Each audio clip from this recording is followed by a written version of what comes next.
Эмма сидела в гостиной, где каждая деталь напоминала о Дэниеле. Даже воздух здесь будто хранил его дыхание. На кухне стояли две чашки, его и ее, словно он вот-вот войдет и попросит налить кофе. В шкафу висели его рубашки, которые она не могла вынести из комнаты, а на веранде все так же покачивалось старое кресло. Дом жил памятью, и в этой памяти было слишком много любви, чтобы боль могла утихнуть. Прошло 2 недели с похорон, но Эмма по-прежнему просыпалась ночью, ловя себя на том, что вслушивается, не послышатся ли знакомые шаги. Она жила словно на границе между прошлым и настоящим, не решаясь сделать шаг в никуда.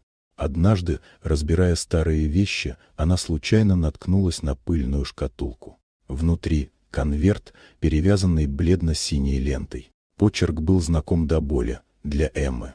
«Если меня не станет». Руки задрожали.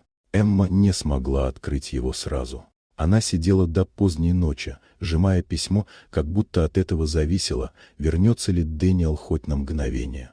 Утром, набравшись решимости, она разорвала конверт. Бумага пахла временем, чернила чуть выцвели, но почерк оставался живым. Дэниел писал просто, без украшений, так, как всегда говорил, когда был искренен. Он признался, что до их встречи у него был сын от первой жены. Мальчик вырос в приемной семье. Он пытался его найти, но безуспешно. И теперь просил Эмму, если судьба даст ей силы, рассказать сыну правду, чтобы тот знал, что его отец не забыл. Эмма долго сидела с письмом на коленях. Сердце болело, но не от предательства, от жалости. Он всю жизнь нес этот груз один, не желая тревожить ее. Она знала, этот человек умел любить, но не всегда умел говорить об этом. И теперь его последняя просьба стала ее долгом. Она достала старые документы, фотографии, записные книжки. Дни превращались в недели, но она не останавливалась. В каждом найденном следе было что-то живое: адреса, обрывки писем, номера телефонов. И однажды поиски привели ее к мужчине по имени Алекс.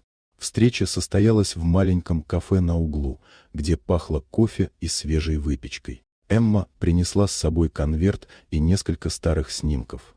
Алекс внимательно слушал, пока она говорила. Его взгляд то холодел, то мягчел. Когда он взял письмо и стал читать, на лице промелькнуло столько чувств, что Эмма отвела глаза. Там, где было недоверие, вскоре появилась боль. А потом странное, тихое облегчение. Он молчал долго. Потом просто кивнул, поблагодарил и сказал, что теперь многое в его жизни стало на свои места.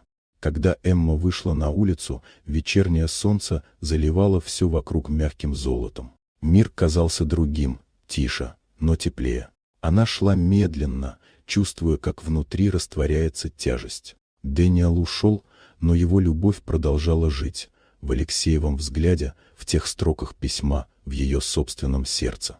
Она поняла, исполнить его последнюю просьбу значит не отпустить, а завершить круг. И теперь, когда ветер качал занавески в пустом доме, Эмма уже не чувствовала одиночества. В каждом солнечном луче, в каждом аккорде жизни звучал его голос, тихий, но живой. И она впервые за все время позволила себе улыбнуться.